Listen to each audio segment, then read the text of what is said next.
Tem ninguém como o Brasil. A gente ainda é jovem. A gente gasta mais que o Japão, que tem mais de 3 vezes o número de idosos. A gente gasta como a Alemanha, que tem mais que a Alemanha e mais que a França, que tem bem mais idosos que o Brasil. Mais de 2 vezes o número de idosos. Ou a gente gasta como a Grécia. Conseguiu. É boa companhia, né? Estava dando errado, eu troquei. Deixa eu mostrar aqui só para vocês rapidamente, eu vou ficar pulando de apresentação, mas deixa eu mostrar para vocês rapidamente um pouco qual é a razão desse rápido crescimento do gasto. Quer dizer, olha, crescer em mais de 5 pontos do PIB em 20 anos, o gasto federal, graças ao aumento do gasto de previdência, é um número imenso, tá? Cada ponto do PIB, 70 bilhões de reais. É um crescimento de 350 bilhões de reais. A lei da Previdência cresce atualmente 50 bilhões por ano. Esse crescimento está acelerando. Tá? Cada ano que passa está crescendo mais rápido o gasto de Previdência. 50 mil por ano. São, 2 bolsos famílias por ano. Se quiser ajudar. O programa que mexe com 40 milhões de pessoas, 2 por ano. É o crescimento do gasto de Previdência. E crescendo. Qual é a razão disso? Por que o gasto cresce de maneira tão acentuada no Brasil? Demografia. Os meus pais, a geração dos meus pais, tinham filhos nos anos 60, começo de 70, tinham em média 6,3 filhos por casal. Olha como 6,3 filhos? 6,3, que história é essa? E se é média, tem um casal que não tem filho, né? Então tem gente com 11 filhos, tem gente com 11 filhos. Nunca tinha de amigo com 11 filhos, né? 11 irmãos. Minha família era pequena, não, só 3 irmãos. Era sinal que o casamento não tinha nada errado com 3 filhos. Foi crise. Atualmente, 1,7 filhos por casal. Menos de 2.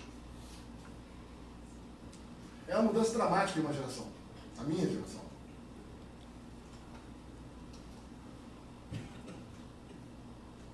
E o que houve? Esse número de filhos não é estranho. Era o normal. Era o normal no mundo. Era o normal no mundo europeu, até o fim do século XIX, começo do século XX. Era o normal na América Latina, até, 3/4 da década passada. Tinha-se muitos filhos e eles morriam muito cedo. Eu peguei ainda regiões do Brasil, estados grandes do Brasil, em que a mortalidade infantil era de 30%. Nasciam 100 até os 5 anos de idade. 30 tinham morrido. Hoje no Brasil é 12 por mil. Era 300 por mil, 12 por mil. É uma queda impressionante da mortalidade infantil. Que foi a causa disso tão rápido? Fatores simples: urbanização, saneamento, vacinação. Coisas básicas, a gente sabe isso, né? Os grandes fatores que transformaram a expectativa de vida foram fenômenos simples de saneamento e cuidados básicos, como lavar as mãos. A gente aprendeu isso com o Fogel, né? O grande historiador econômico do século passado, que usava dados. Robert Fogel. Tem trabalhos lindos do Fogel sobre aquela mortalidade, sobretudo no fim do século XIX. É impressionante como pequenos gestos, cuidado de saneamento, cuidado das políticas públicas elementares, em 30 anos, entre 1900 e 1930, a expectativa de vida em Nova York e Londres aumentou entre 15 e 16 anos de idade. A expectativa de vida aumentou entre 15 e 16 anos de idade. Em Londres e Nova York, entre 1900 e 1930.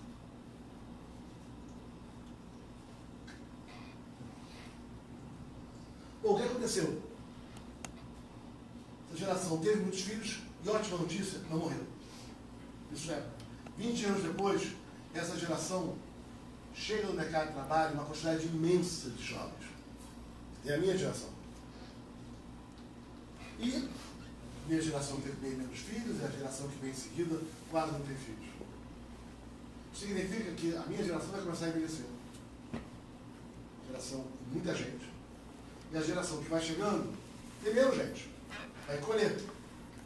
Isso aconteceu em todo o mundo, só que no Brasil é mais rápido. Essa era a pirâmide demográfica quando eu tinha idade de 20 e poucos anos de idade, 16 anos de idade. Aqui são jovens, recém-nascidos, aqui os idosos. Era a pirâmide. Essa aqui era a minha geração chegando, saindo da adolescência. A geração mais velha dos meus pais, a geração dos avós. Isso é o Brasil de 2015. Tem menos filhos, tem menos de 2 filhos por casal. Aqui são os 20 anos. Aqui é a geração que nasceu nos anos 60, 70 e 80. Essa imensa quantidade de gente para cá para lá. Nunca tivemos tantas pessoas trabalhando no Brasil, em idade de trabalhar. Nunca mais vamos ter tantas pessoas em idade de trabalhar no Brasil. Nunca mais teremos. Por quê? Porque a partir de 30 esse quadro começa a virar e vira isso. Essa geração vai se aposentar. E quem paga a conta dos aposentados? Vocês. Deixa eu aproveitar aqui e fazer meu speech motivacional. Moderem na bebida. Cuidem da saúde. Sejam saudáveis. A minha aposentadoria depende de vocês. Cuidem-se, por favor. Então, quem vai pagar a conta? Vocês vão ter que trabalhar metade do dia para sustentar os velhos. Eu. Minha geração. Se quiser um número exato, quando é isso? Aqui estão os números. População em idade de trabalhar vai diminuir 6,7% entre 2060. População acima de 65 anos, eu se estiver vivo, vai crescer 262%. Quem trabalha colhe, quem colhe os frutos aumenta. Mais gente recebendo, infelizmente, por mais tempo. Nosso regime de repartição, isso é, quem trabalha está a conta de quem está aposentado. É assim que funciona a regra no Brasil.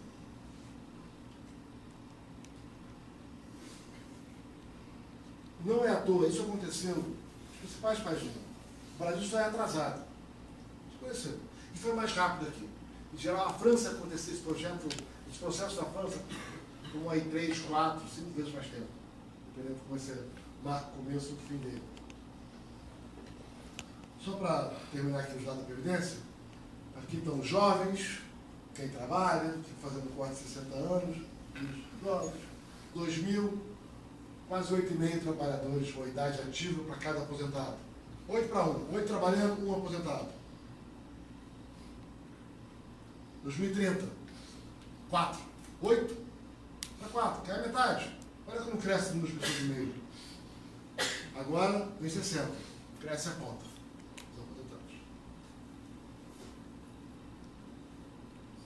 Então esse é um pouco o quadro da Previdência.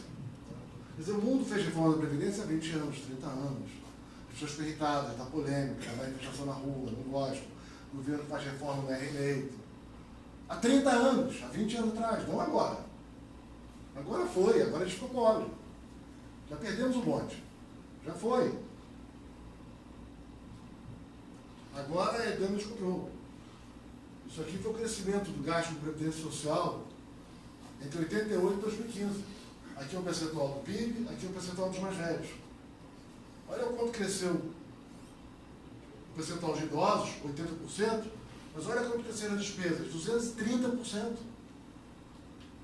A despesa cresce 3 vezes mais que o número de idosos. Porque o Brasil permite aposentadorias precoces. Precoce é um homem se aposentar aos 55 anos de idade, em média. E não é o pobre. Quem se aposenta aos 55 anos de idade é o trabalhador formal, em geral com curso superior, ou pelo menos ensino médio, que está entre aí os 10% mais ricos do Brasil. Vai, 10% é elite para mim. Aí você fala, não, mas é como? 10% é 5, 6 mil reais por mês. O Brasil é um país pobre. Má notícia. Renda média do Brasil, 2.500, 2.000 reais por mês. O Brasil virasse Cuba, todo mundo recebe igual. Por que não é o caso de Cuba? Você acha que vai de preço igualitário? 2.500, 3.000 reais por mês. Esse é o Brasil. Ah, mas é muito pouco. É, nós somos pobres. Olha o esforço que a gente faz para ser pobre. É o trabalho ser pobre no Brasil. Não acha que é assim de graça, você acordou de manhã e tem um azar com a vida, tem uns americanos ou os chineses. É legal o Brasil de esquerda e direita, né? Porque é tudo nacionalista e sempre acha que a culpa do Brasil é do outro. Se você é mais à direita, a culpa é da China. Se você é mais à esquerda, a culpa é dos Estados Unidos. É curioso como a esquerda e a direita são tão parecidas. E aí, deixa eu voltar para a apresentação. O nosso desafio no Brasil...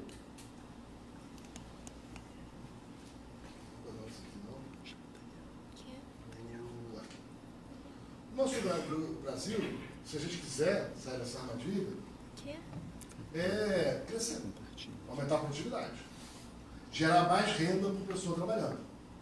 Para cada unidade de capital que você põe, para cada real que você investe, para cada pessoa trabalhando, temos que gerar mais renda. Essa é a forma de enfrentar os desafios que nós temos. Agora, não vai ser fácil. E por que não vai ser fácil? Porque naquele auge do boom demográfico, muita gente chegando no mercado de trabalho, muita gente trabalhando. Como eu disse, isso aconteceu nos demais países. Aconteceu na Europa, nos Estados Unidos, no Japão. E o que os países fizeram no seu boom demográfico? Estradas, educação, infraestrutura, universidades.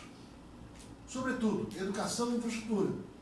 Foi assim que a Europa fez. Foi assim que os Estados Unidos fez, foi assim que o Japão fez. Agora eles estão velhos, mas tem infraestrutura, tem educação, e são mais produtivos. E o Brasil, o que fez?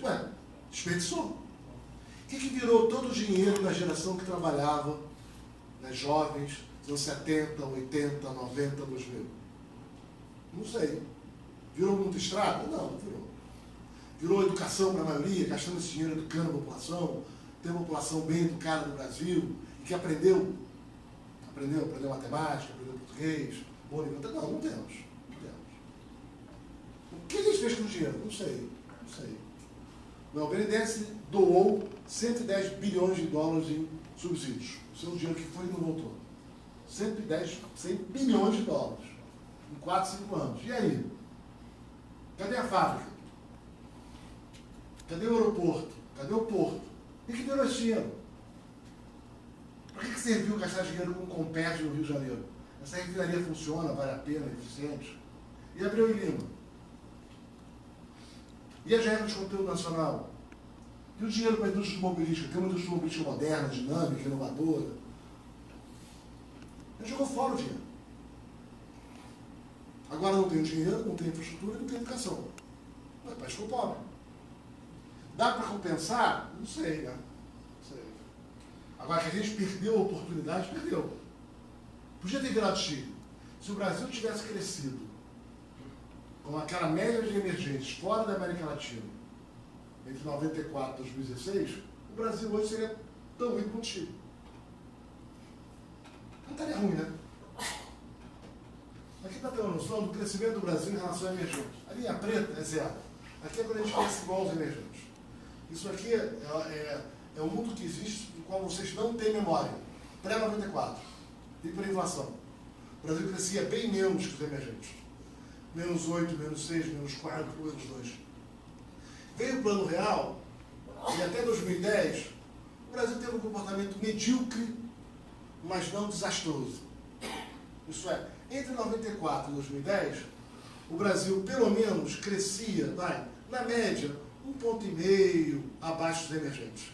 Às vezes passou aqui no começo do Real, às vezes passou aqui em 2010, em geral crescia menos que os demais, ali um acidente em 2010, em geral crescendo menos, mas não muito menos. Então, um comportamento medíocre, aluno nota 4. Nota 4. Não está na média da turma, um pouco abaixo da média, mas não é um desastre. Aí pós-2010, pós-2010 é desastre. Pós-2010 é desastre. Aí afunda. Em relação aos demais emergentes.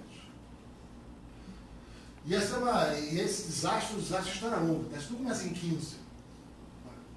Olha o dado de investimento. Olha o investimento pós-2009. É uma queda. Uma linha reta. Isso aqui são 7 anos, 8 anos de desastre, de queda de investimento. Não é que começou em 15. Olha o crescimento, trimestre para trimestre. Olha quando ele começa a despencar. Aqui é 8. Aí ele vai, aqui é 10. Não, lá de 10 em diante já queda. Quer dizer, em 15, só cruzou o zero. Não, a recessão começou por causa do Joaquim Levy. Tomou posse em 1º de janeiro.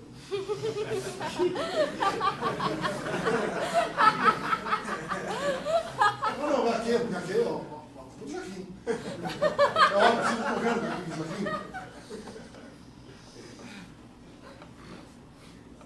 Ai. E nós somos um país pobre. Nossa renda é 1/4 da renda do americano. País bacana da América Latina, Chile, 2 vezes mais rico que o Brasil. País pobre europeu, 2 vezes mais rico que o Brasil. 2 vezes 2 vezes. A Grécia, a Grécia é bem mais rico que o Brasil, gente. E um país rico de verdade, como os Estados Unidos, 4, 5 vezes mais rico que o Brasil. E a gente consegue saber a causa desse atraso. Você tem essas bases de dados imensas, né, começaram a ser arrumadas aí nos anos 80, 70, um pouco mais de países, dados desde 1950.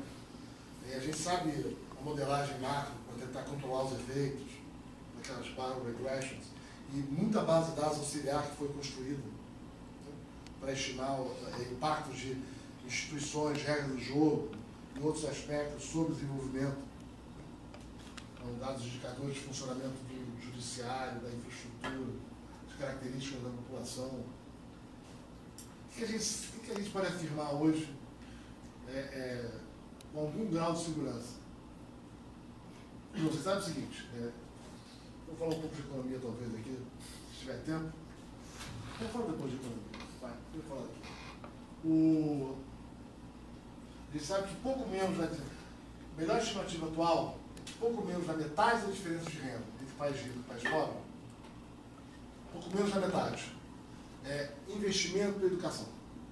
Isso é, se o Brasil tivesse a infraestrutura americana, as fábricas americanas, a energia americana, os postos americanos e a educação americana, nós teríamos aí 60%, um pouco mais, um pouco menos, da renda per capita americana. Mas por quê? Se eu tenho a mesma educação nos Estados Unidos, a fábrica americana, a infraestrutura americana, por que nós somos só 60%? O que falta? O que falta? O que explica o resto da diferença? Porque o produto do trabalhador, você pega a renda total do país, a renda total, e divide pelo total dos trabalhadores. Tudo que foi gerado de renda naquele país, naquele ano, divide. Vamos tomar os Estados Unidos como sempre.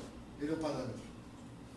Laranja tem Coreia. Em 85, a Coreia era pouco mais de 40% da renda do trabalhador americano.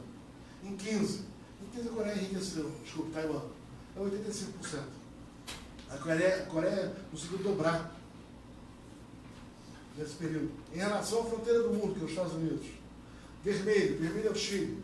O Chile hoje tem metade da renda per capita americana, metade da produtividade americana.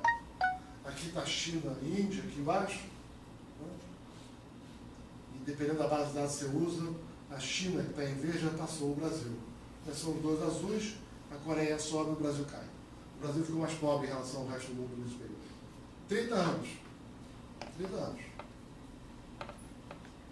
E por que isso? Qual é a causa do atraso brasileiro?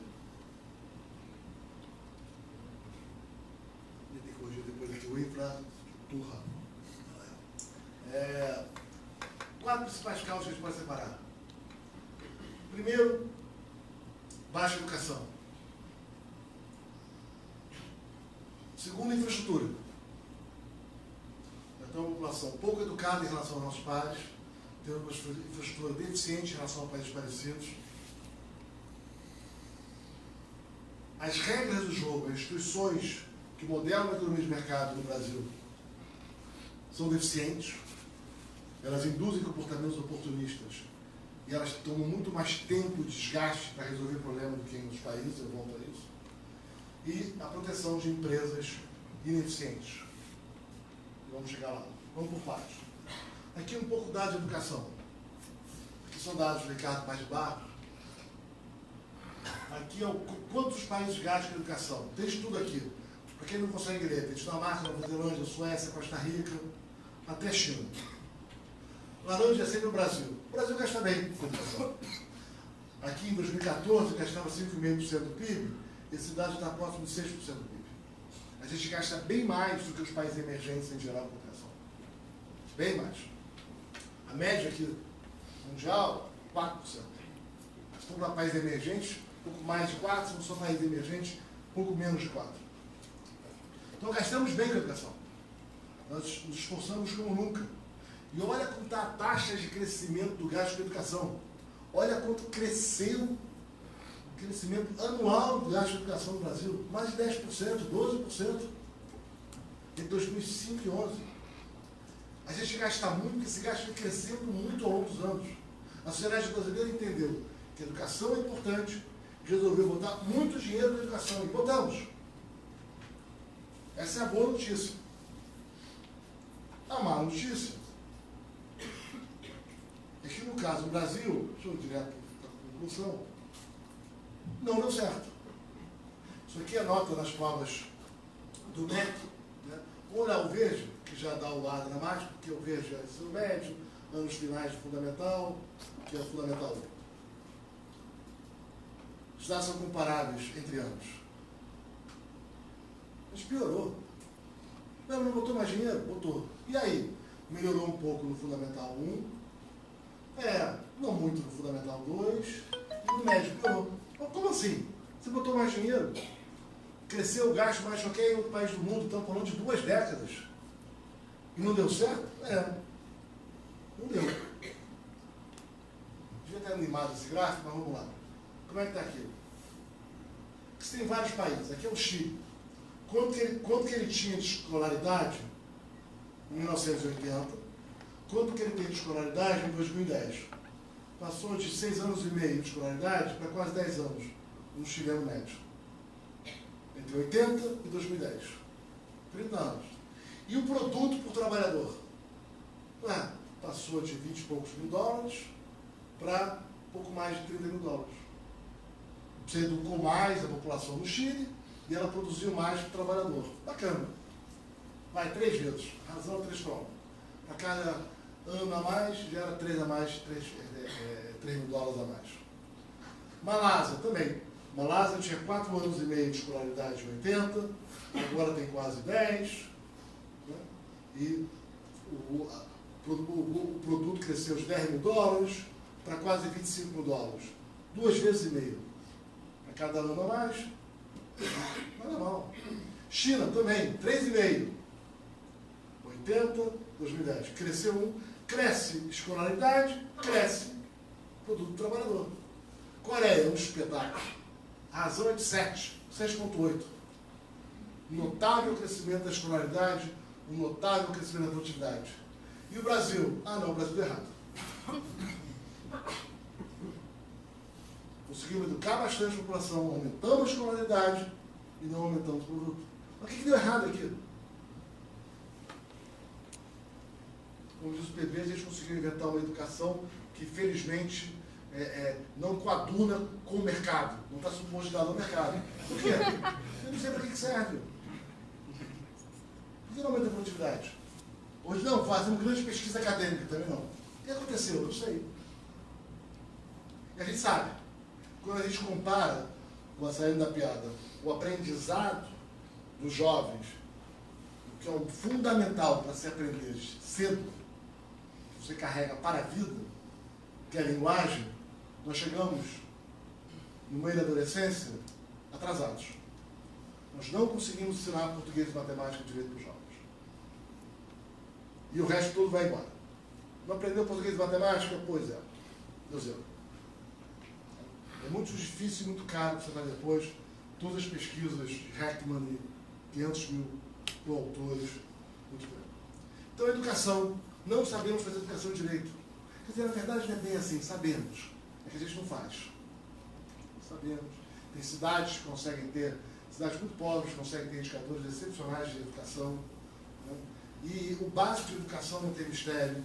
O básico de educação é sala de aula, o professor aparece para dar aula, o aluno também, a aula é dada, tem dever de casa, acompanha o problema. E com isso você resolve imensa maioria. E aprende a dar aula.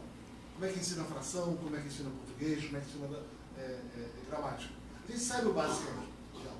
A gente só não faz isso. O professor nem sequer aparece, também não é um aluno. O professor não sabe ensinar, né, em grande parte.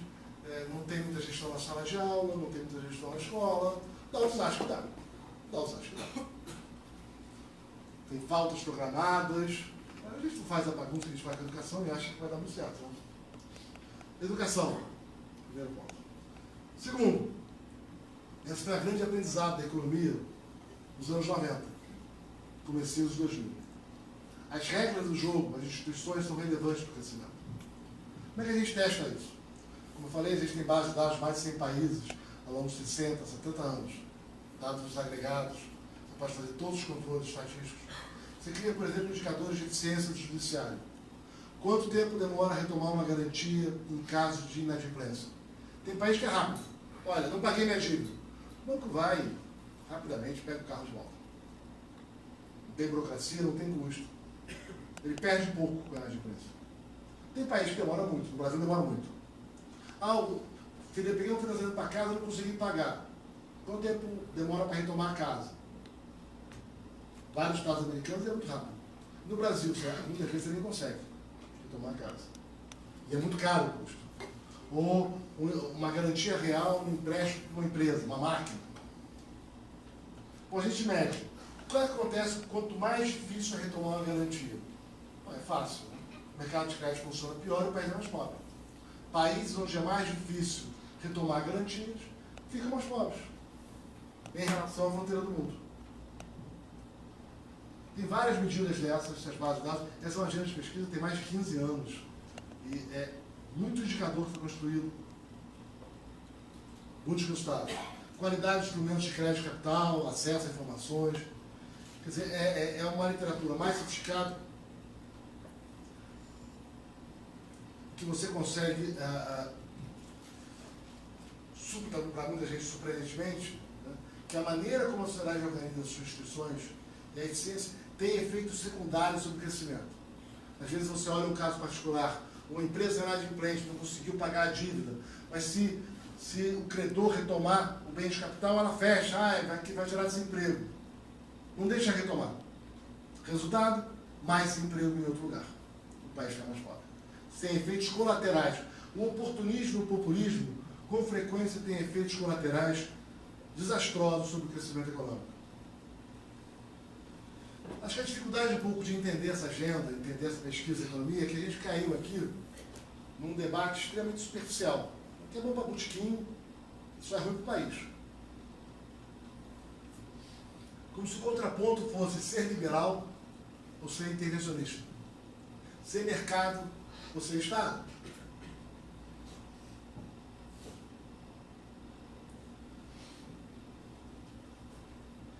É muito mais complexo do que isso. A vida é muito mais difícil. Não tem mercado sem Estado. Não tem mercado sem judiciário, sem direito de propriedade, sem regra do jogo, sem como você administra conflitos. A questão não é mercado ou Estado, é qual o Estado. Qual é a melhor forma do Estado auxiliar os mercados a funcionarem bem. E não tem uma resposta só. Nem é óbvio. Na grande maioria dos mercados, você precisa de pouco. Você precisa de regras que delimitem a extensão da liberdade dos contratos. Então, que tipo de contrato de trabalho é permitido? Todo contrato de trabalho? Não. O mundo resolveu que não é bem assim. Né? Tem que limitar um pouco a jornada de trabalho, idade para trabalhar, condições salubres. Então, primeiro, as regras elas delimitam a extensão da liberdade. Tem algumas restrições. Varia de país para país. Tem país que tem muita restrição ao contrato de trabalho, tem país que tem menos. Todos têm. Os Estados Unidos têm muito menos que o Brasil. Nós da Europa tem mais do que os Estados Unidos, mas bem diferente do caso brasileiro. Então, primeiro, qual é o limite da liberdade contratual? Papel do Estado, garantir a execução dos contratos e resolver conflitos. Porque a gente vive num mundo de contratos incompletos. Na regra geral, você não consegue prever todas as circunstâncias. Então precisa ter alguma instância a posteriori que resolva conflitos não previstos. O que a gente sabe, porém? Que tem limite aqui. Se você restringe demasiadamente a liberdade contratual, você pode levar ao menor crescimento da produtividade da renda. Regra geral, resulta em países mais pobres. Então tem um certo limite de como é que você balanceia essas regras, mas tem muito espaço de liberdade, e que aí são escolhas. A economia tem pouco a dizer, eu volto a isso. Não vai querer entrar em trabalhos aplicados. E o debate não é sobre a necessidade de regulação e intervenção. Isso é falso debate. Isso é debate para animar a criançada ou oportunista de plantão. O debate é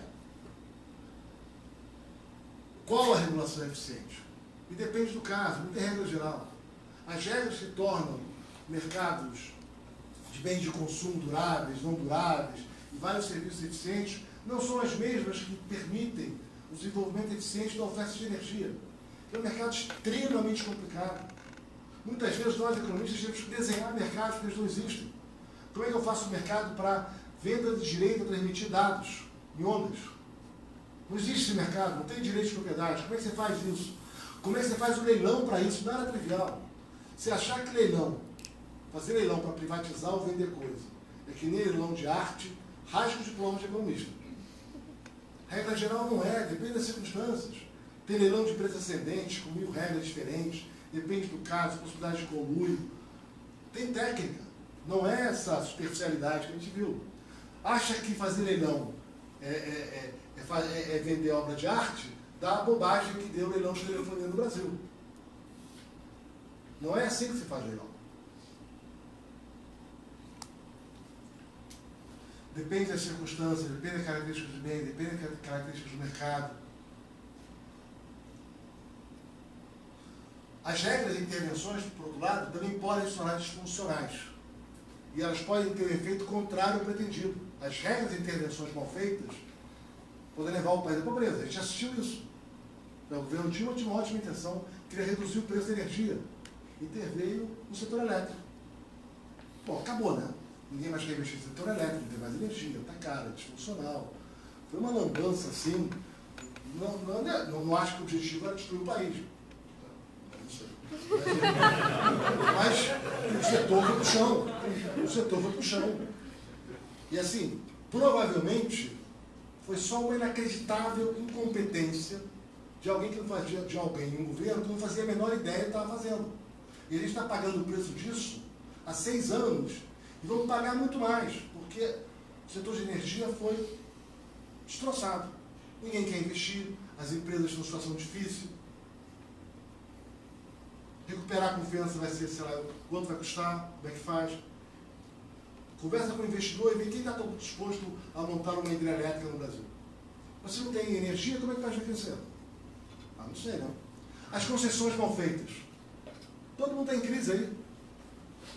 Fazer concessão, né, faz um leilão e vende. E o BNDES põe dinheiro e tudo dá certo. Olha o desastre que está as concessões do último governo. Agora, tem regra. E a regra bem desenhada é fundamental. Então não basta privatizar. Qual é a regra? Qual é a regulação? Quais são os mecanismos de controle do Estado? O liberalismo é uma forma bastante sofisticada do Estado intervir na economia. Não é trivial. Não é não ter Estado. É qual Estado você vai ter. O liberalismo é permitir liberdade contratual até um certo limite, mas quanto? Ter agências moderadoras, ter pesos e contrapesos. Como é que você reconhece a possibilidade de ter efeitos inesperados da intervenção? Como é que você faz mecanismos corretivos? Como é que você dá conta dos efeitos colaterais imprevistos? Há muita sofisticação e muita intervenção inteligente por trás de uma boa agenda liberal, que não é simplesmente fecha o mercado e vai para casa. No Brasil, certamente, a intervenção na liberdade contratual é excessiva em vários setores. Quer dizer, a gente tem um poder público e um poder legislativo profundamente autoritários no Brasil, em que, né, o legislador ou jurista de plantão acha que sabe o que é melhor e diz pode ser assim, não pode ser assado, e intervém nos contratos. Isso tem levado à decadência do mercado de crédito, à dificuldade de investimento em infraestrutura, e isso é parte da razão do atraso brasileiro. Quer dizer, o básico que você espera para a infraestrutura é que se vai começar um grande projeto com vários financiadores, um projeto que demora anos de investimento e depois tem décadas de geração de benefícios, você sabe quais são as contrapartidas de regra do jogo. Olha, vamos aportar aqui alguns bilhões de reais, um investimento complexo. Eu preciso saber o seguinte, quais são as minhas obrigações? Qual é a regra do jogo? Como é que eu meço o impacto ambiental? Como é que eu meço o impacto social? Qual vai ser o mecanismo de resolução dos conflitos que vão eventualmente aparecer? E olha, se for mal feito isso aqui, dá zebra. Porque se é mal feito isso, tem pouco investimento. Mas se tem pouco investimento, tem menos crescimento. Na década passada, a estimativa é que desde os anos 90, 1/5 do menor crescimento da América Latina e do Brasil em particular em relação ao leste asiático decorria da falta de investimento em infraestrutura. Má notícia, piorou desde então. Eles não conseguem fazer estrada, não conseguem fazer metrô, não conseguem fazer hidrelétrica, não conseguem fazer porto. Temos agências reguladoras frágeis. O que mais surpreendente é um governo que agora, que seja liberal, sei lá o que é, fragiliza ainda mais as agências reguladoras. Ainda mais. Você quer fortalecer as agências de Estado, não enfraquecê-las. Você não tem atribuição clara das regras do jogo. Qual é a obrigação da agência, qual é a obrigação do Ministério. As regras são o tempo todo modificadas. O tempo todo. Olha o que aconteceu no setor elétrico e telefonia. Está todo mundo no chão. A má notícia, todos perdemos. A intervenção atrapalhada, esse capitalismo de laços, como denomina meu amigo Sérgio Lazzarini, todos ficaram mais pobres. Mesma coisa acontece com o comércio exterior. É caótico o nosso sistema de comércio exterior. Caótico. E não é que é tarifa demais, não é isso. É uma complexidade de tarifas, de regras não tarifárias. Isso que leva a demorar meses, o que em outros países são dias de liberação. E qual é a regra que você aplica? Eu não sei. Mas é tanta regrinha, é tanto detalhe, né? Como é que eu classifico esse produto? Não sei. Isso vale para o comércio exterior, isso vale também para o sistema tributário brasileiro. O sistema tributário é de uma complexidade impressionante. Como é que eu tributo esse produto? Não sei. Não sei. Água de cheiro tem uma regra de tributação, perfume tem outra, colônia tem uma terceira. Aquela sandália feona lá de plástico, croque, né? Aquilo é impermeabilizante ou é uma sandália? Não sei. O chocolate com cereal, aquela barrinha, chocolate ou é cereal? Também não sei. A regra tributária muda. Mas muda como? Não sei também. Varia, depende do estado. O lanche da TAM vendido na ponte aérea paga imposto onde? No Rio ou São Paulo? E qual é o imposto? E como é que é o crédito tributário?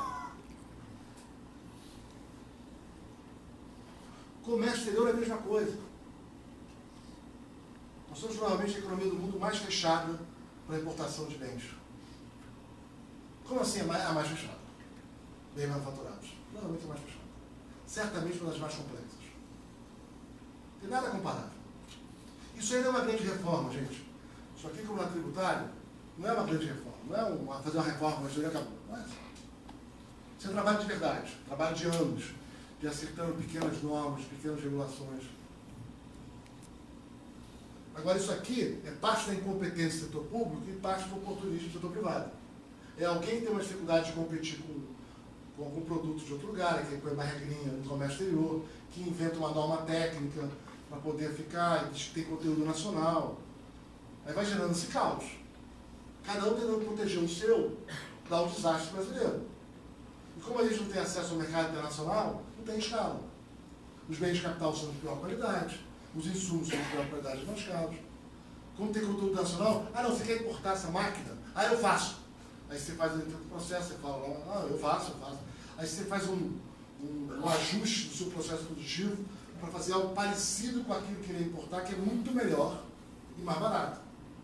Não tem conteúdo nacional? Estou gerando emprego no Brasil. Não, você está destruindo o emprego no Brasil.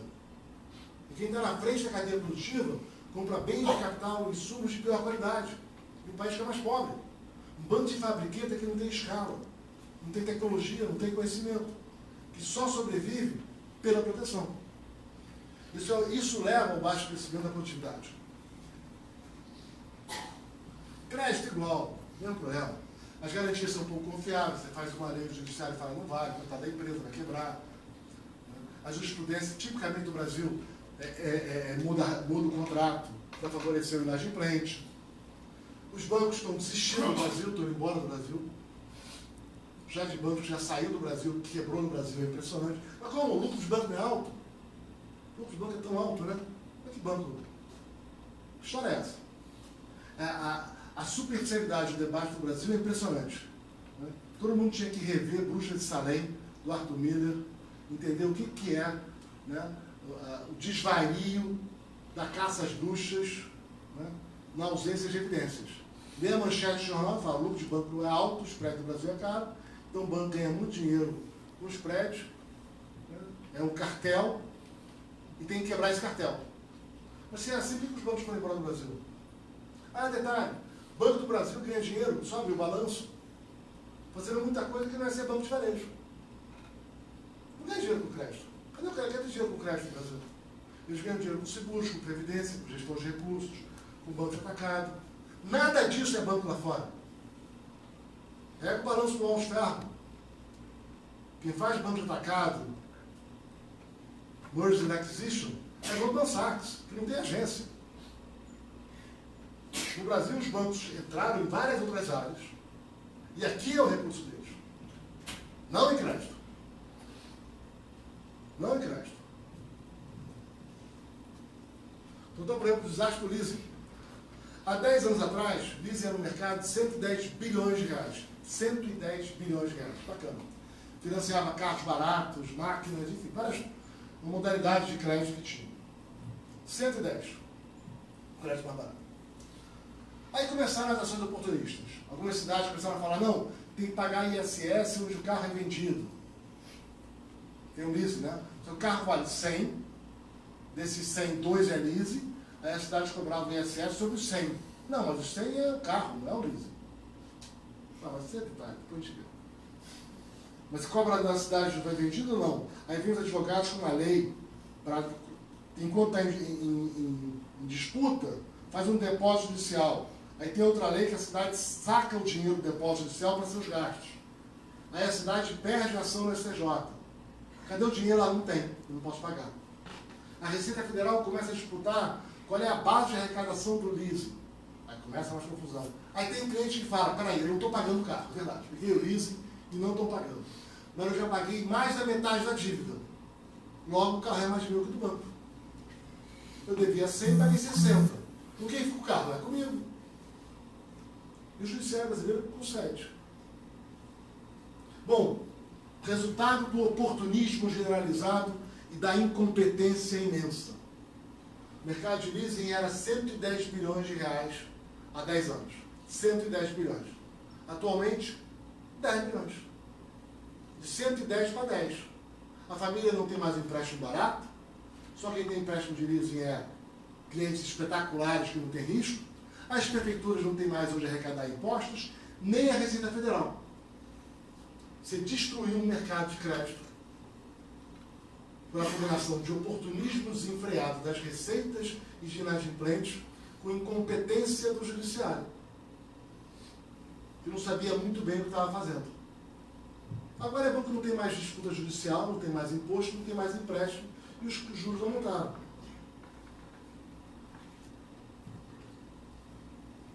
E aqui tem muita pesquisa, tem muito trabalho bacana, trabalho inclusive de professores que foram nessa casa aqui, fazendo de economia, publicadas as melhores revistas lá fora, com grupos de controle, mostrando que toda vez que tem reformas que melhoram a qualidade das garantias, a segurança jurídica das operações, você reduz juros e aumenta o volume de crédito. Mas é muito trabalho. Por outro lado, intervenções e decisões judiciais que rompem contratos têm efeito inverso. Aumentam os prédios, reduzem o crédito, prejudicam o investimento e o crescimento. Bom, aqui no Brasil, a estrutura tributária é completamente disfuncional. Eu acho que hoje o nosso sistema tributário das principais, se tiver que ter uma prioridade, depois da Previdência e do ajuste fiscal, para o país voltar a ter o mínimo de crescimento, é acertar toda a estrutura tributária. Acessórias. É impressionante a complexidade, não vou gastar aqui, eu só vou dar alguns números para você entender como é que o Brasil está ruim. Tá? Pegamos os balanços das 30 maiores empresas em 14. O aluno da GV, mestrado, pegou as 30 maiores empresas não financeiras em 14. Contencioso tributário. Está registrado. 65 bilhões de imposto de renda, contribuição social sobre o turismo. 15 bilhões de PIS/COFINS. CMS é várias vezes pior. Isso é muito ou pouco, porque tem muito contencioso tributário, tem muita despesa entre empresa e fisco no Brasil, mas é muito ou pouco isso. Dados de 91 empresas em 14 países. Contencioso tributário 51% total. Na França, por exemplo, apenas 9%. Para ter uma noção, o CARF é um órgão, é um Tribunal Administrativo da Receita, esse órgão aqui, o DRJ, é onde entram as ações primeiras da Receita. O valor em contencioso chega a 11,5% do PIB. 11,5% do PIB. Levantamento em 17 países, 0,2% do PIB.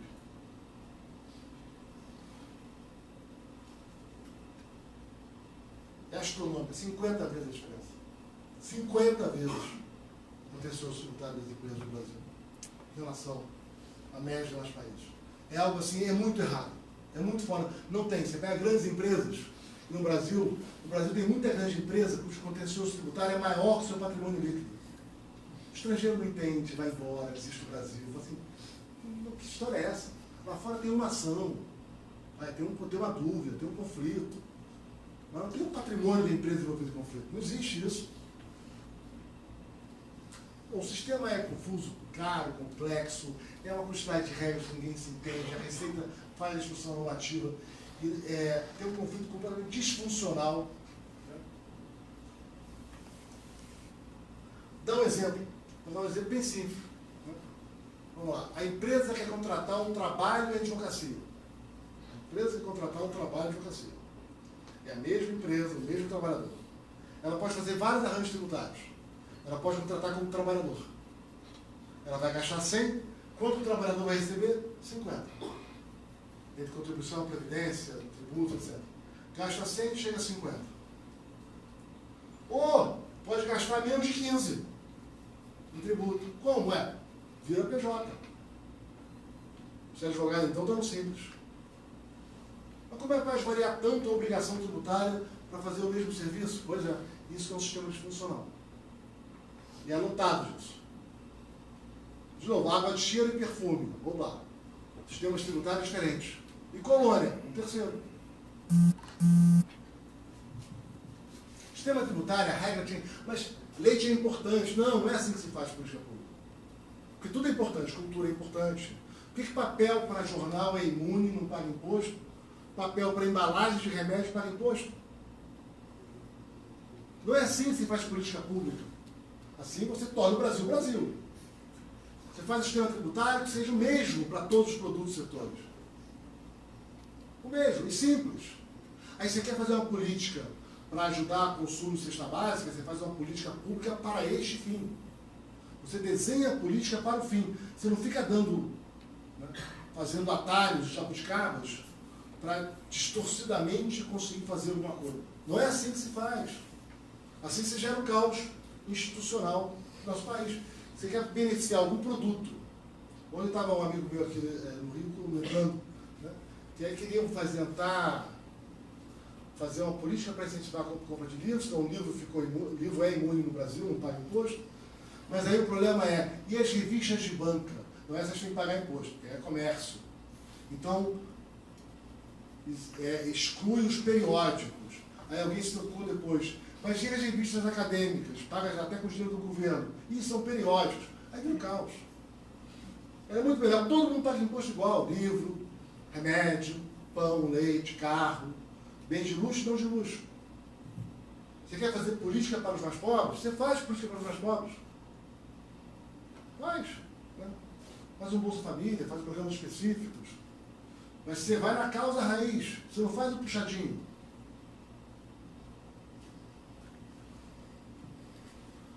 para culminar, tem uma incompetência técnica imensa. As pessoas não sabem a diferença entre a incidência legal de um imposto e a incidência econômica do imposto. Quem de fato paga o imposto. Uma coisa é dizer quem paga é a empresa. Agora começou a história. Quem paga a contribuição patronal é a empresa. Não, quem paga é o trabalhador. E tem economia, tem técnica, tem teste estatístico para saber quem está pagando o imposto. Quem perdeu o bem-estar naquele imposto. Essa é a pergunta relevante. Não é quem formalmente paga. E não é sempre que a empresa repassa. Esses argumentos meio de quem não estuda e é dominado por preconceito, de novo, leiam as bruxas de Salem. E a falta de técnica, volta e meia, leva a intervenções absolutamente equivocadas. Proibiram a tarifa no cheque especial, isso aumentou os juros do cheque especial em outro lugar. Detalhe, no resto do mundo se cobra a tarifa sobre o cheque especial. A gente faz lei no Brasil sem olhar o que o resto do mundo faz. Que acha, na arrogância, acha que na caneta entendeu tudo e toma decisão. Olha o caos que é a regulação urbana no Brasil. Caos. Normas de patrimônio histórico, tombamento. Você tem um centro como São Paulo, que é lindo. Né? Fios enterrados, bulevares, prédios bacanas, no começo do século XX. Está abandonado. Paradoxalmente, está abandonado porque está tombado. Ué, mas tombar é para preservar? Pois é, a gente tombou e destrói. Porque uma regra de tombamento tão ensandecida, com governança, com procedimentos, com obrigações, que a melhor forma de você destruir um patrimônio hoje em São Paulo é tombá-lo. Regra geral, leva ao abandono.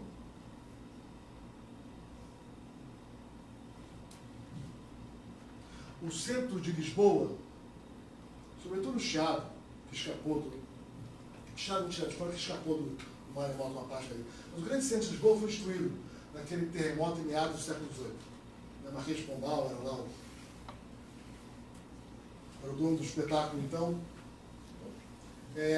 Maremoto, incêndio, destruiu o centro de Lisboa. Isso é, boa parte de Lisboa tem a idade do Rio de Janeiro. O Rio se desenvolve 50 anos depois, 40 anos depois, com a mesma cultura portuguesa. Esse ano em Lisboa é emocionante, você vê muito com o Rio de Janeiro. Lá do centro, da Lapa. Lisboa é muito mais bem preservada que o Rio de Janeiro. Muito mais bem preservada. É lindo, né? Você anda por lá, o Chiado, então, é uma coisa... Eu quero restaurar um prédio no Chiado. Como é que faz? Eu quero comprar um prédio velho do Chiado, com 5 andares, sem elevador, e transformar num prédio de apartamento bacana. Obrigações? Quase nenhuma. Preserva a fachada nas cores originais. E dentro, lá dentro, pode demolir tudo. Tudo. E o que eu posso construir dentro? O que você quiser. Só não pode ser mais alto que a fachada. Tem que ter uma vaga de carro só. A gente não quer muito carro aqui. Né? O carro tem externalidade negativa. E fora isso nada. E se a prefeitura não autorizar, em poucos meses você pode começar a obra. Se a prefeitura não autorizou, o problema dela. Se anda pelo centro de Lisboa, é uma efervescência de recuperação do centro velho. Tenta restaurar um prédio no centro de São Paulo, no Rio de Janeiro. Tenta restaurar. Não, da cor da pele, o chão de madeira, mas as obrigações, e tem que ver o fiscal para verificar se o ladrilho, a pastilha que está no interior. E a gente sai tombando prédios absolutamente monstruosos, ou inúteis, ou sem qualquer referência. O Ed Glazer, há muito tempo, professor de Harvard, é um grande economista urbano, ele já fez uma proposta daquelas divertidas de economista. Limita o número de prédios que podem ser tomados. Vai 1000. Eu quero tomar mais um, então destomba outro. Tem que ter um limite, tem que ter restrição orçamentária. Tem que ter de onde vem o dinheiro para restaurar. Você não pode tombar um prédio e botar todo o ônus no morador. Agora você cuida. E tem que cuidar, como eu vou dizer. Mas peraí, que história é essa? Não, é assim. E se o nosso Estado é tão autoritário e invasor, não vamos estranhar também que tenha tido tanta revolta, que tem uma sociedade tão insatisfeita aí fora.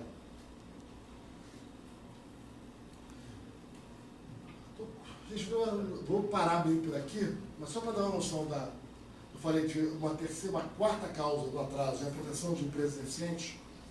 Né? Aqui é um gráfico simples, aqui não tem nenhuma potência pelo mundo, tá? Então tem o Chile ali, mas tem Brasil, Chile, China, Colômbia, Rússia, Peru, México. Aqui é a produtividade da empresa. Para quem gosta disso, é o logaritmo do valor adicionado sobre o total dos trabalhadores. Tudo bem? Produtividade. Linearizado. Aqui é o percentual, função da densidade, probabilidade. Aqui é o percentual de empresas naquela área. Mais produtivas, menos produtivas. Mais empresas aqui ou menos empresas. Bom, olha como o Brasil é linha cheia, é isso que interessa. Olha o que acontece com o Brasil. O Brasil tem mais ou menos a mesma distribuição de empresas que os demais. Tem empresa boa, empresa média, empresa ineficiente. O que muda no Brasil? O que muda no Brasil, em relação a outros países emergentes, é que o percentual de empresas de média produtividade é menor e o percentual de empresas de baixa produtividade é maior. Se no Brasil, por alguma razão, empresas menos produtivas e ineficientes sobrevivem mais do que nos demais emergentes, para não falar dos ricos. Como? Você tem simples, tem lucro presumido, tem regras de conteúdo nacional, tem crédito subsidiado. A intervenção atrapalhada no Brasil acaba viabilizando que empresas ineficientes sobrevivam, mas isso retira capital e trabalho das melhores empresas. A mágica da economia de mercado é empresas ineficientes quebram, vendem suas máquinas, os trabalhadores ficam temporariamente desempregados, arrumam emprego em melhores empresas, a produtividade cresce, cresce o salário e a renda do país. É esse ciclo de surgir novas empresas mais eficientes e fechar as empresas em setores ineficientes é uma parte importante da explicação de que os países ricos são ricos. Entre 40% e 60% da produtividade, a maior, de países como os Estados Unidos em relação aos países emergentes, entre 40% e 60% decorrem, com os dados atuais, desse processo. Não proteger a empresa ineficiente. Não proteger setor ineficiente. Deixar o ciclo da economia de mercado funcionar. Não são liberais de verdade ou não? Economia de mercado de fato ou não? Você só quer ter o lucro, se quebra, quer ser protegido? Eu adoro concorrência quando eu ganho. Quando eu perco, não. Aí é sacanagem. Desculpa a grosseria. Mas isso é o capitalismo brasileiro, né? Eu já passei do meu tempo mais do que deveria, mas só para... Já passei bem do tempo, né? Não. Uma hora já falando, não? Fala A mais gente 10 reservou minutos. por 2 horas, então. Não, eu quero fazer mais conversa também. Beleza. Vamos aqui rapidamente aqui. Falar um pouquinho de economia rapidinho. Não perder a oportunidade. Isso aqui é a aula que eu dou para economistas que acabaram de entrar na faculdade. Falar um pouco de economia. Para quem aqui vocês? Aproveitar. Um pouco a minha visão de economia, um pouco como é que eu... Visão um pouquinho diferente do que a economia em geral. E que casa com tudo que a gente discutiu até agora. A economia tem um tema. E o tema da economia é como as pessoas enfrentam dilemas. Esse é o grande tema da economia. Pessoas, sociedade. Como é que se lida com dilemas? Economia não é para dizer o que é melhor fazer. Economia não se restringe aos modelinhos da macro, lá, câmbio, juros, inflação, essas coisas. Essa é a parte menos interessante, menos importante da economia de longe. Isso é um detalhezinho do que é economia. Economia é dilema. Você pode pensar com um dilema meio banal, nosso consumo cotidiano, qual carro eu vou comprar, qual restaurante eu vou. Posso olhar um problema de portfólio, você de uma empresa, onde é que eu vou investir. Eu posso dar dilemas duros da vida. Será que eu devo abandonar a escola e começar a trabalhar? Ou mais difícil ainda, que incomoda a gente quando a gente trata isso como dilemas.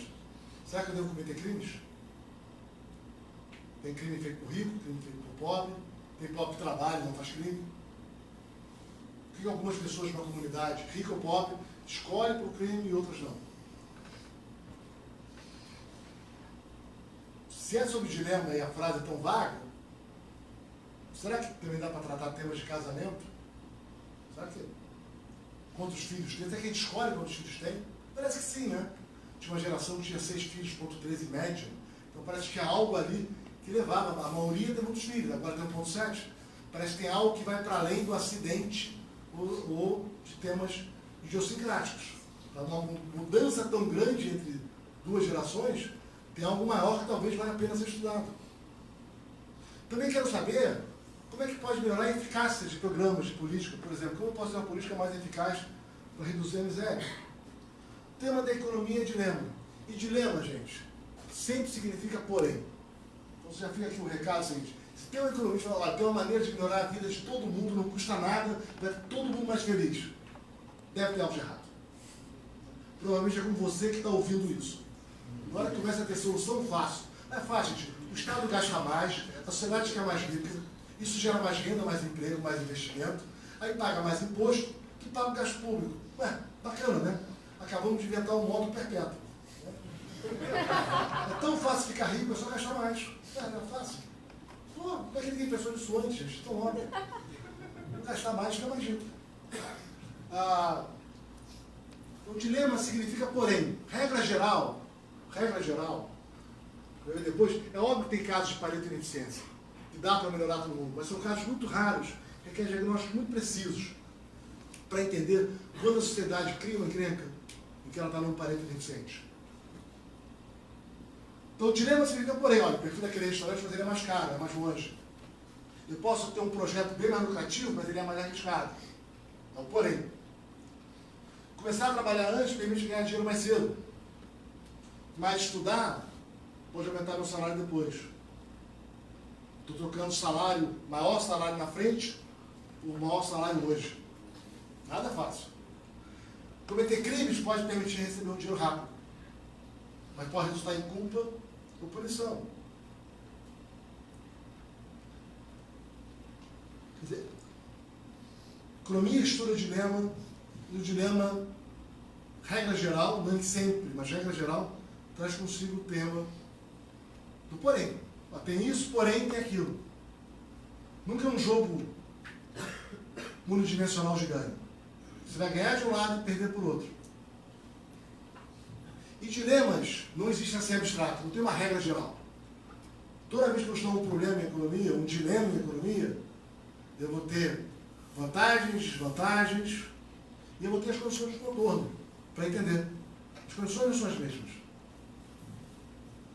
Quais são as tecnologias, como está avançando a concorrência, quais serão exatamente as consequências, quem são os meus concorrentes. Os velhos problemas de escolha em economia.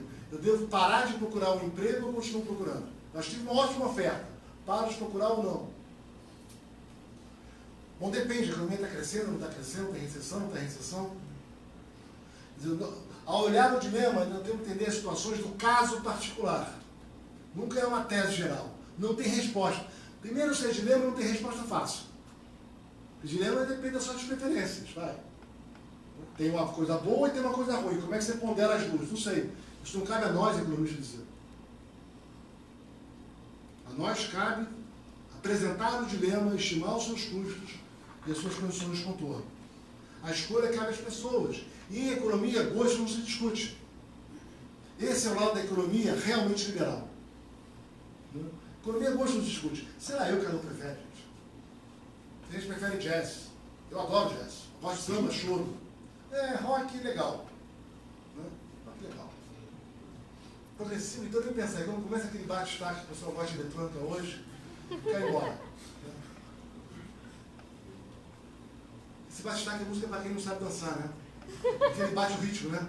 É tudo igual, né? É tudo dançando igualzinho. Tem a mesma graça aquilo ali. Cadê o soul? Cadê, pô? Enfim, geração estranha de vocês. Hoje não se discute, esse é o lado liberal da economia. Será eu que não prefere? Cada um tem sua preferência. Não interessa, cada um faz a sua vida. A vida privada é de cada um, cada um. Aliás, é muito engraçado ser liberal e conservador nos costumes, né? Não sei como não há uma contradição em termos ali. Esse é o Big Bang brasileiro, né? Eu devia tirar uma foto disso. Não é liberal, não é liberal. Né? Não sou liberal, mas veja bem. Sem muita liberdade. Liberal não é defender o que você gosta. Defender o direito do outro gostar do que você detesta. Liberal de verdade tem que defender aquele que tem opinião que você tem ojeriza. Aí o jogo fica sério. Senão é brincadeira. Tem gente que prefere empreender e inovar. Tem gente que tem um talento, tem um emocional para ser empreendedor, inovador. Tem gente que não, que gosta da rotina, da execução. Um é melhor que o outro. São diferentes, são complementares. Tem a geração nova que adora a vida de solteiro. Experimentar para cá, experimentar para lá. Tem gente que não, gosta da rotina, gosta de se casar, ter filhos. Cada um sabe das suas dores e dos seus prazeres. Esse é o lado legal do liberalismo. Cada um vai ser o que quiser ser, gente, pelo amor de Deus. A diversidade, e esse é um ponto importante, em vários argumentos teóricos da economia. A diversidade pode ser ilimitada. Isso aparece nos teoremas mais fantásticos do século XX de economia, como da impossibilidade da razão social do elo. Ele permite, naquele teorema, qualquer relação de preferência. Qualquer um é permitido. E dá talvez o maior teorema em economia da história, o maior resultado da história. O Keynesiano. Então, a diversidade pode ser limitada, assim é a vida, ao menos para nós, economistas. O que deveria ser, né? Outro ponto importante, então, economia estuda dilema, dilema implica porém, não tem saída fácil, depende das preferências. E as preferências podem ser qualquer uma. Não tem nenhuma regra. Não tem boa preferência ruim. Preferência é preferência, cada um sabe a sua. Vamos meter nas cores dos outros? Também não quero que ninguém se meta nas minhas. Agora, a gente reage às regras. As pessoas reagem às regras. Esse é o ponto fundamental da economia. A gente gosta mais de samba do que mais de futebol do que de samba. Mas é isso, o preço do ingresso fica bem mais caro, o que eu faço? Vamos lá, perguntinha a vocês. Eu não sei para quem conhece um livreto, que é uma delícia de livro. Delícia. The Armchair Economist. Quem não leu, que gosta de economia, leia. É uma delícia de livro. Delícia. Pegar vários artigos acadêmicos, artigos de verdade, tá? Todos os artigos que ele cita ali tem dado, tem teste empírico, tem teoria, tem tudo direitinho, tá? Não é blá blá blá. Ele começa com esse caso aqui. Nos anos 60, 70, muito acidente de automóvel, e os Estados Unidos tornaram obrigatório o cinto de segurança. E a pergunta é, o que aconteceu? O cinto de segurança ficou obrigatório. Então,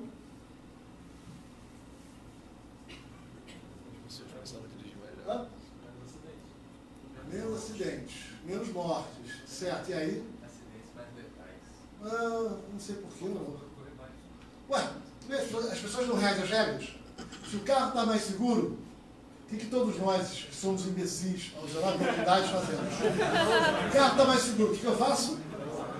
Corro mais, né? Tenho menos chance de morrer, né? Corro mais. Na hora que eu corro mais, o que tem mais? Eba! Então, por um lado, o cinto de segurança reduz a mortalidade numa dada velocidade. Por outro lado, as pessoas reagem às regras, passam a correr mais, e aí o número de acidentes aumenta. O número final de mortes pode aumentar ou diminuir, né? O pessoal vai testar empiricamente. O que aconteceu? Ficou mais ou menos o mesmo. Tá? As pessoas passaram a correr mais, tiveram mais acidentes. O número de pessoas que morriam ficou mais ou menos constante. De motoristas. Porém, aumentou o número de mortes de pedestres. O título do capítulo é Cinto de Segurança Mata. É bacaninha, né? Bacaninha. Tem esse caso, acho que o Leves contou isso no Free Economics, mas é um artigo que é bacaninha, que fizeram um experimento em Haifa, Israel, que ia começar a multar. Tinham lá as creches, selecionaram um certo grupo de creches. Nada pior você trabalhar numa creche e o pai atrasado. Pai, a mãe, a avó, a tia, que vai pegar a criança. Quando atrasa o pai, a mãe, sei lá quem, vai pegar, fica na criancinha, criança de creche, né? Você não pode ficar para fora. Não pode. Não pode. Então, tem que ficar lá a professora, a diretora, o segurança, todo mundo esperando. Estamos esperando a entrada de todo mundo. Então, as creches fizeram o quê? Vamos botar uma multa. Atrasou, estava tendo multa. Qual foi a consequência dessas... E aí, fizeram controle. Tem um grupo de creches também na região que não tinha multa. O que aconteceu com os atrasos na creches com multa? Aumentou. Pagar multa. Atrasou. Aumentou. Assim, caramba, aumentou. Por que? Não sei, gente. Não tem multa. Pois é, tá errado. Tira a multa. O que aconteceu com o atraso das creches que tinham multa antes? Quando eu botei multa, o atraso aumentou. Eu tirei multa, o atraso não caiu. É mais difícil, gente. Qual a especulação que a gente tem sobre isso aqui? É o seguinte: atrasar tinha um custo moral. Era feio. Ninguém sabia muito bem como. Eu tinha certeza. Isso é um chute, tá? Conjectura. Então, tinha certeza. Não sabia, porque isso é muito ruim. Eu não sei como é que tu vai me avaliar se atrasar. Na hora que botou a multa, eu sei. O atraso custa X reais. Aí isso eu pago. Agora eu sei qual é o valor da multa, não tem mais problema. Eu topo multar. Eu topo atrasar.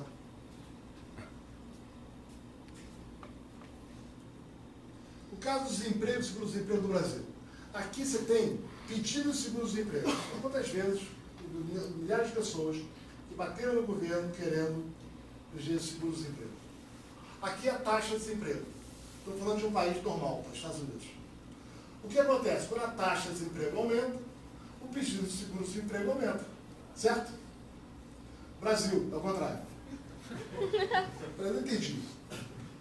Quando aumenta a taxa de desemprego, tem menos seguro-desemprego. Quando cai o desemprego, tem mais seguro-desemprego.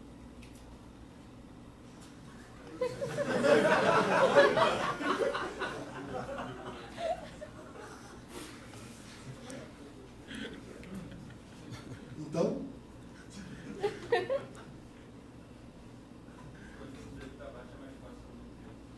quando o desemprego está mais baixo, e aí, por que isso acontece nos Estados Unidos? O que tem no Brasil diferente? Que quando o desemprego está baixo, como é que funciona? Hã? Mas por quê? Mas também vale para os Estados Unidos. Não, mas tem um incentivo a você ganhar o seguro-desemprego, né? Qual é o incentivo? Também tem seguro-desemprego nos Estados Unidos. Você pede seguro-desemprego, trabalha na informalidade e recebe Não. O que tem no Brasil diferente nas regras?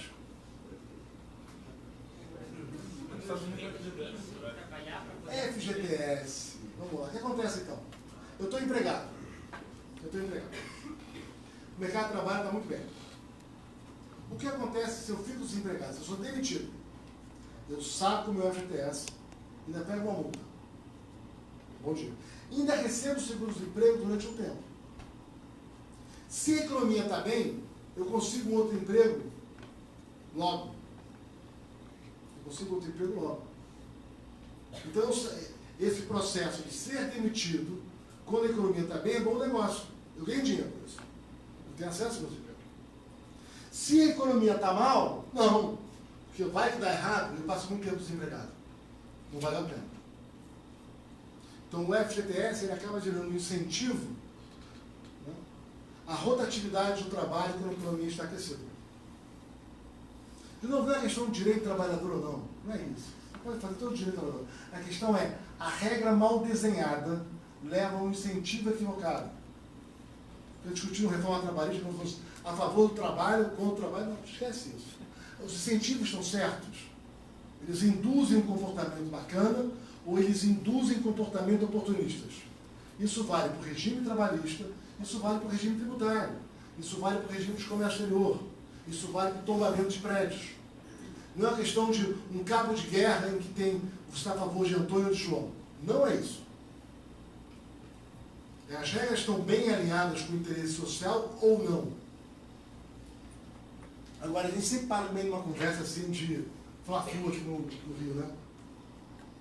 Mas coitado do Vasco ontem, né? Nem sempre dá certo, né?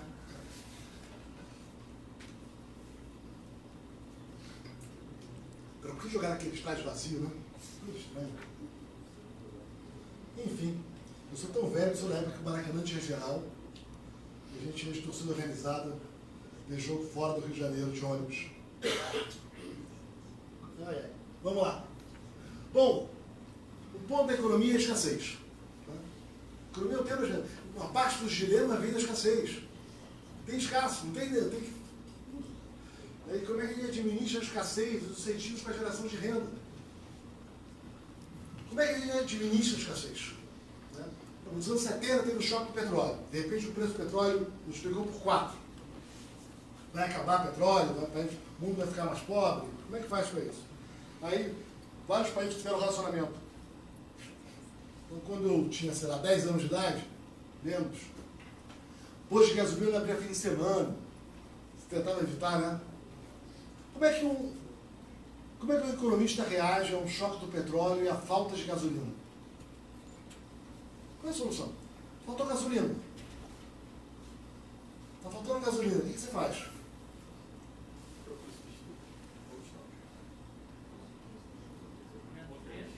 Aumenta o preço, gente. Qual é o papel do preço? Administrar a escassez. O papel de preço é exatamente administrar a escassez. Está faltando bem, sobe o preço. Ué, é assim que funciona, né? Dou um exemplo para vocês. Pega o caso, o Rio agora também está caótico o trânsito, né? O trânsito do Rio é difícil. Não devia ser tão difícil, porque o Rio é tudo organizadinho, tudo reticulado, pelo menos na Zona Sul, mas está meio caótico o trânsito. Quando chove muito no Rio e os faróis, ou mesmo sem chover, quando o farol de trânsito do Rio para de funcionar, o que acontece com o trânsito? Para de funcionar. A cidade para, né? Se der uma pane assim, parou de funcionar, farol de trânsito, desculpa, sinal de trânsito, muito tempo em São Paulo. Parou, os sinais de trânsito pararam de funcionar, o que dá? O trânsito com caos. Caos. Tem gente para cá, para a esquerda, para a direita. E no Rio você fecha cruzamento com a maior, sem cerimônia, né? Você para do meio ali.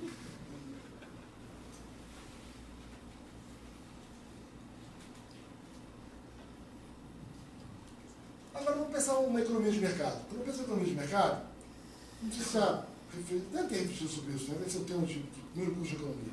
A complexidade de uma economia de mercado. Você tem milhares de bens sendo produzidos, parafusos de mais diversos tamanhos, porcas de mais diversos tamanhos, materiais, metais, carros, bens de capital, tipos de metal, plásticos. Olha o que tem no supermercado, de alimentos, a complexidade de bens que a economia produz, e tudo interdependente.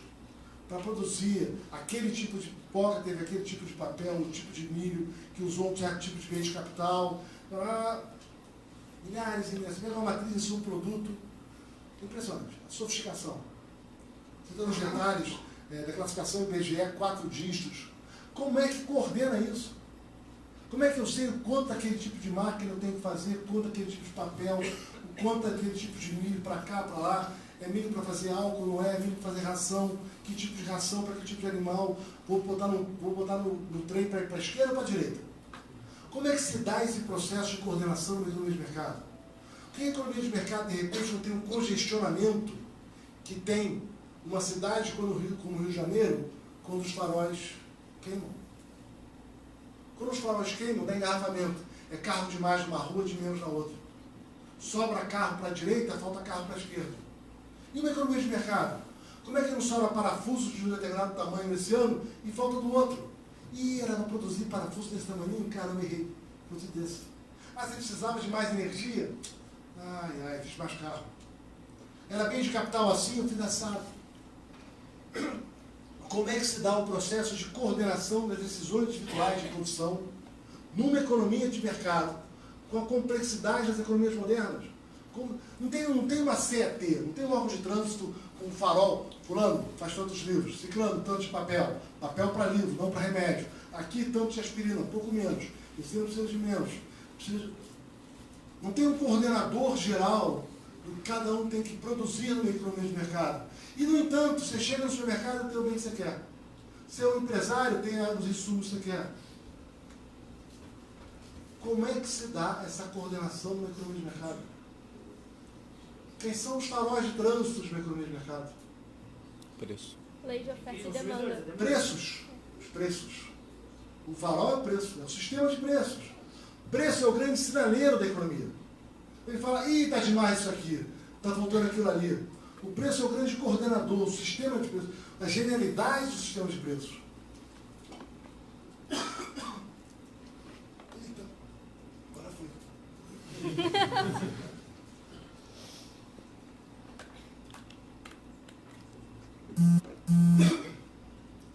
genialidade de Smith foi perceber o papel dos preços no economia de mercado.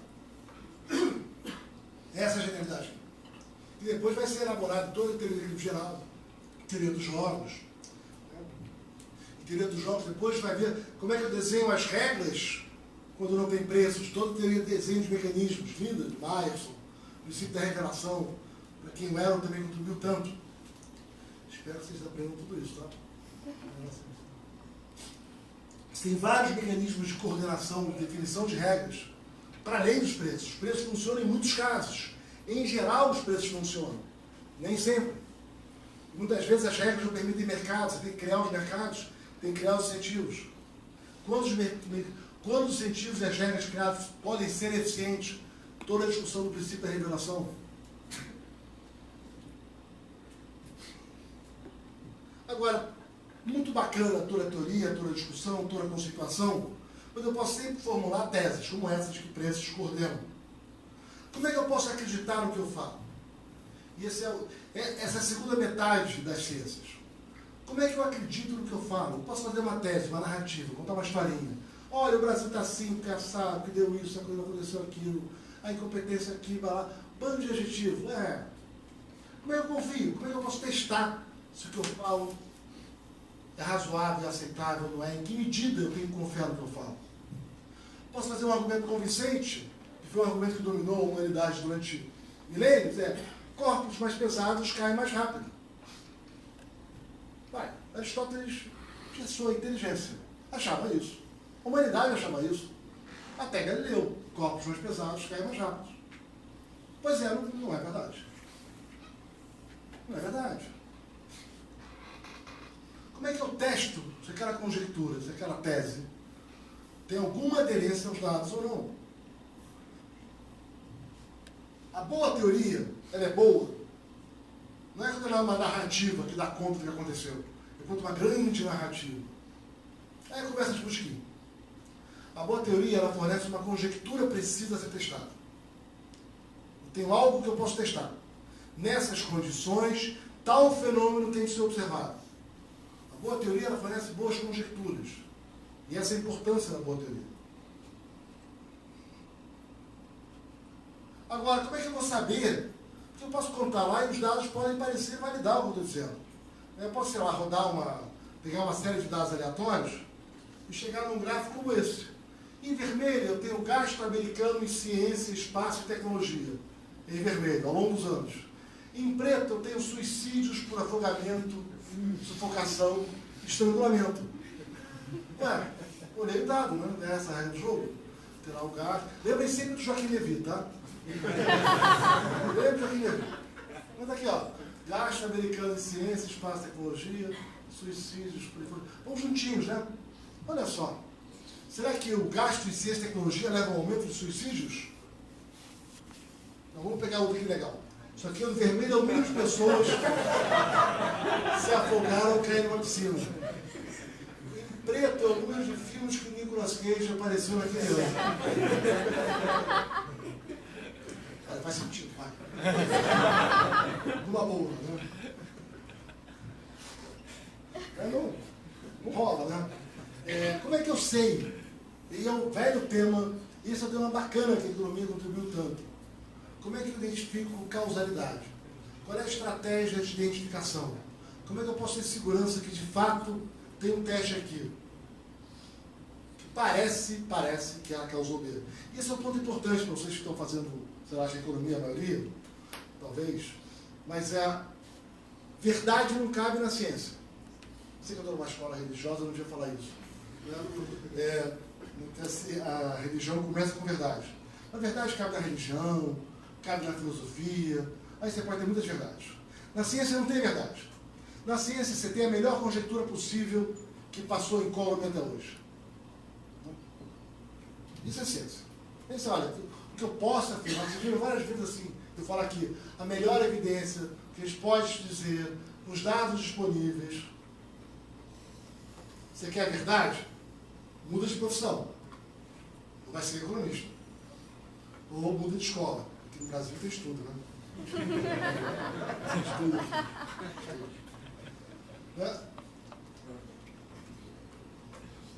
aqui, mais armas, mais crimes. Aqui é o dado do Daniel Cerqueira, que foi aluno dessa escola. Né? Variação do percentual de homicídios, diversos estados, variação da prevalência de armas. Mais armas, mais crimes? Não dá. Não dá para afirmar. Isso é só uma correlação. A causalidade pode ir de um para o outro lado. Não dá para afirmar. Deixa eu dar um exemplo para vocês. Meados do século XX, havia uma crença generalizada entre os economistas que havia gente demais no campo. E, sobretudo, nos países pobres. Tinha gente demais. O Arthur Lewis, depois do Nobel, de economia, tinha gente demais no campo. E as pessoas do campo não eram produtivas. Elas não eram produtivas. A produtividade marginal era zero do trabalho. Era tanta gente, sabe? Você tinha que tirar as pessoas do campo e levar para as cidades. Porque iam para a indústria e iam ficar mais produtivas. Tinha gente afirmando que você podia tirar até 25% das pessoas do campo, no caso da Índia, Paquistão, e levar para as cidades.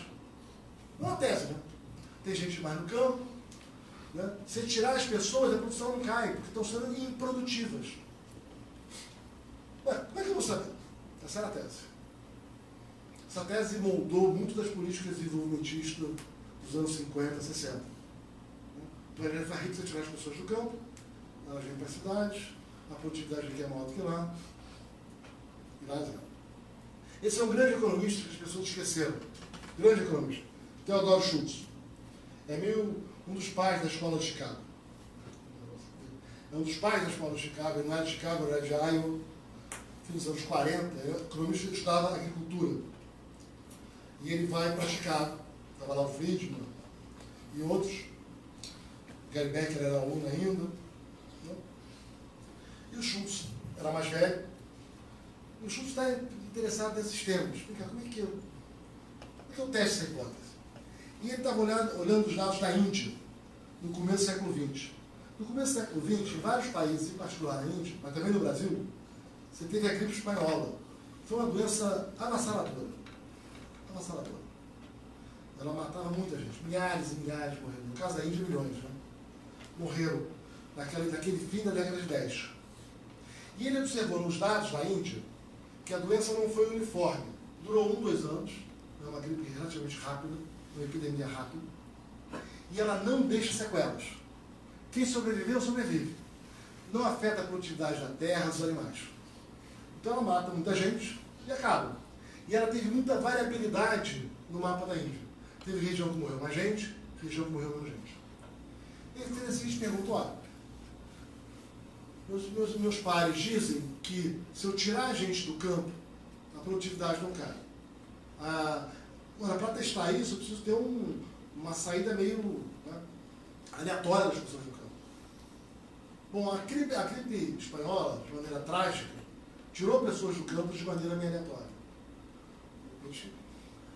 Depois da gripe, algumas regiões tinham 6% a menos trabalhadores, outras 10%, outras 4%.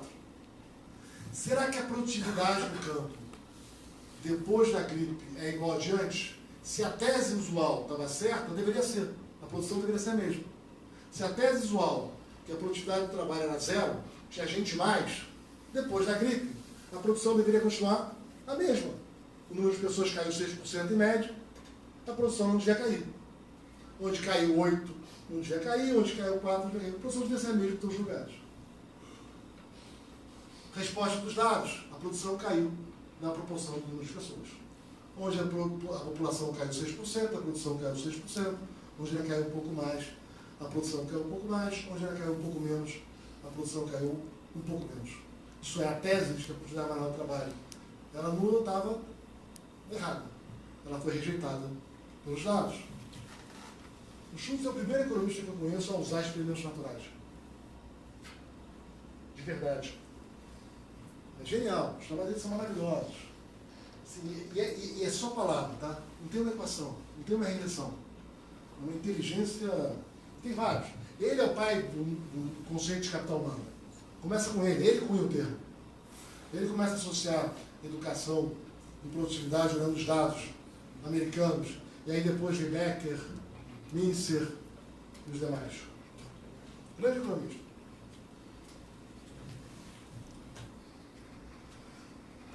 Eu quis terminar falando um pouco de economia para vocês, e aí eu fecho aqui. Eu acho que os grandes desafios que nós enfrentamos não é só um desafio do debate de ideias, da concorrência entre ideias, mas é também o desafio de quais são as regras do jogo. Quais são as regras do jogo para o debate? E o debate tem regras do jogo. Acho que uma parte importante das regras do jogo do debate são, primeiro, como é que eu testo as minhas conjecturas, como é que eu formulo os meus argumentos. Eu formulo com argumentos que são testáveis empiricamente, ou eu simplesmente conto uma narrativa e quero vencer o argumento pela força. Não vai entrar. Como é que é isso? É narrativa, né? Ou eu estou testando pedaços de conjecturas que podem ser rejeitados pelos dados e nós podemos discutir estratégia de edificação. Eu confesso que as narrativas já me cansam. Né? Antigamente eu já tinha paciência de ficar debatendo com narrativas. Acabou. Né? Muita perda de tempo. Muita perda de tempo. Meu irmão Samuel Pessoa ainda tem mais paciência do que eu.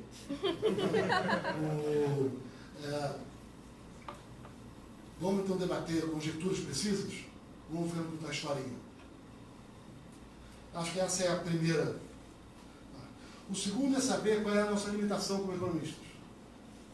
A nossa limitação é conhecer bem a teoria, conhecer os dados, os testes empíricos e mostrar os dilemas, as consequências, as opções, os custos e benefícios de cada caminho. Não é dizer qual é o caminho. Vocês veem que eu falei de previdência, falei de desafio, falei de aposentadorias precoces, falei do crescimento do gasto, de como é sustentável. Vou falar mais. A aposentadoria e salários serão reduzidos no Brasil. Aposentadorias em geral e os salários de servidores serão reduzidos. Isso não é uma promessa, isso é uma constatação. O dinheiro acabou. E vai envelhecer, não vai ter dinheiro para todo mundo. Ou vai ser de uma maneira organizada, com uma reforma, ou vai ser de uma maneira desorganizada, porque não tem dinheiro para pagar em dia, porque acabou o recurso, porque o país está naufragando, né? Porque mais cedo ou mais tarde a capacidade do governo se endividar acaba, e aí volta a inflação, e aí vai ser corrido pela inflação, não sei. Agora, encaminhar a solução, qual o tipo de reforma, quem paga a conta, como paga a conta, isso é um debate da política. Eu queria terminar assim. O nosso papel é subsidiário. O nosso papel é oferecer os dados, as evidências, conhecer os dados. É inaceitável que vocês, que são tão jovens, com tanta tecnologia, às vezes não conhecem os dados. Os dados estão aí, são fáceis. As evidências, os bons trabalhos acadêmicos. Tem tanta evidência, tem tanto trabalho. Esse é o nosso trabalho. Não é fazer a escolha. A escolha cabe à política. Até porque envolve dilema. Envolve dilema. Não tem esse papo, não. Se é bom para o país, o Congresso vota. Não é assim, não tem bom para o país. Tem até aí alguns casos. Na regra geral, são dilemas que vão envolver ganhos e perdas. E como é que se lida com ganhos e perdas? E quais são as preferências, quais são as escolhas? Essa é a arte da política. É negociar, é conversar, é chegar a acordo, é construir soluções. Nesse momento em que a política é desvalorizada, me preocupa. Porque dá a impressão que tem uma saída boa para o país e uma saída ruim para o país. Uma saída ruim tem várias. Em particular, a rejeição da política. Porque é lá que se dá a negociação, é lá que se dá a conversa, é lá que se administram os ganhos e perdas. Então, quando a economia deixa de saber do seu papel, que é saber dos dados, das evidências, das conjecturas testáveis, e quando se transforma o que é um debate da política, de escolhas sociais difíceis, como se fosse uma saída técnica, o mundo está de ponta cabeça. E aí é o caminho mais rápido para realmente não dar certo. Obrigado.